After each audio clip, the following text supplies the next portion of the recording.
When can I eat pumpkin pie? You can eat the pie in a couple of minutes. All right. First, Gay Cooke has to let us know exactly the precise ways to make it just perfect for this huge bake sale that we have coming up on October the 5th at 9:30 until 2 p.m. at Billings Bridge. Also joining us as we were continuing to talk about this annual huge bake sale is Cindy Smith from Caring and Sharing, of course. For people who didn't catch that first segment, different name to the Christmas Exchange, but the need's still there, and this is a massive event for you guys to help raise those funds. Absolutely, absolutely. As Leanne mentioned, we're hosting this bake sale at Billings Bridge. It's sponsored by TD. It's on the 5th, the Friday, from 9:30 to 2, and I hope everybody will stop by to support us with that.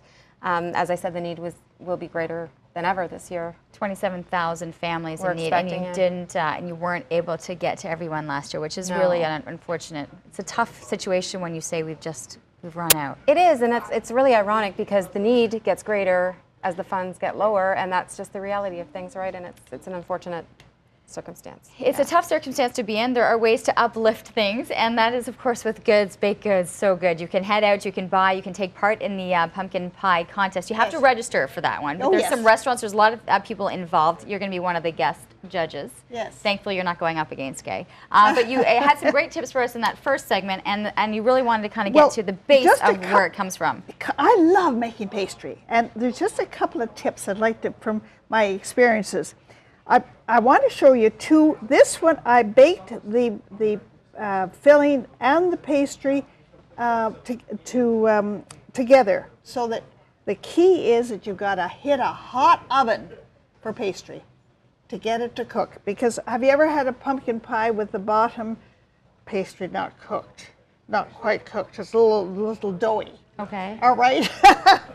Because I've baked so many of them to know, yes. But I know you know that they're out there. So you wanted a hot temperature right off the bat. No matter. This one I baked separately, and then I put the filling in, and then baked it again in the oven a bit. The filling was baked. Which way do you suggest then? Is there? It's absolutely up to yourself. If you want to bake it like this, in which this will make them crisper. There's no crisper type of pastry, whereas this is not quite as crisp because you've got your dough in the middle. But this, I want to show you a couple of tips when you're making pastry.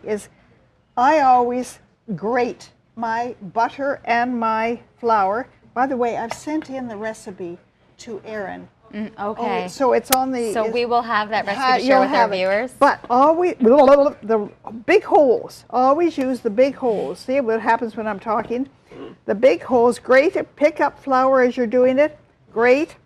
And then some people use the cutter, you know, those cutters, but I find this is so much faster and easier, is to grate the fat right into the flour, and the salt is in there. Okay, that's that. That's what gets it. All right. There we are. Then you add your water, cold water.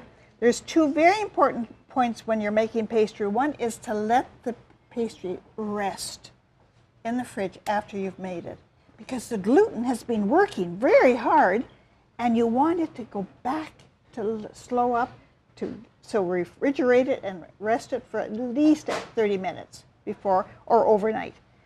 Now, hot oven. The key for pastry is see, he even says yes. Jeff Hopper right now has been looming. I'm sorry, you're just nodding because she's right about that. Yeah, but you've been eyeing this pie like crazy, and now you're just nodding like, yes, I know. Okay. I'll be quick because you've got to eat a piece. I think I did. Yes, it's when you bake it in a hot oven, that means that the fat melts quickly. And I say 425, 450, around in there, you know your oven. The fat melts quickly. The fact that you've rested the dough, the gluten in the dough, that means it's solid, and it holds the air bubble that's being created by the melted fat, and that's how you get flaky pastry. Nice. I love it. It is a scientific breakdown down to how things separate.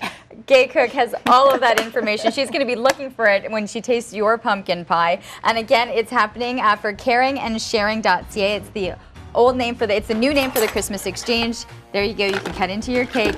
And again, the biggest bake sale is happening October 5th at 9:30 until 2, Billings Bridge Shopping Center. If you can, please log on to the caringandsharing.ca website. And if you're able to help out with any of their upcoming programs as we head into the holiday season. Yay, what did I do? Did I do something No, wrong? I forgot. Why am I haven't what given you a fork yet. Oh, yeah, No, I don't you need got a fork. spoon. But look how tiny this is. Curious Eat it. Bella's Try next it. pumpkin pie tasting right now. Perfect spice. Oh.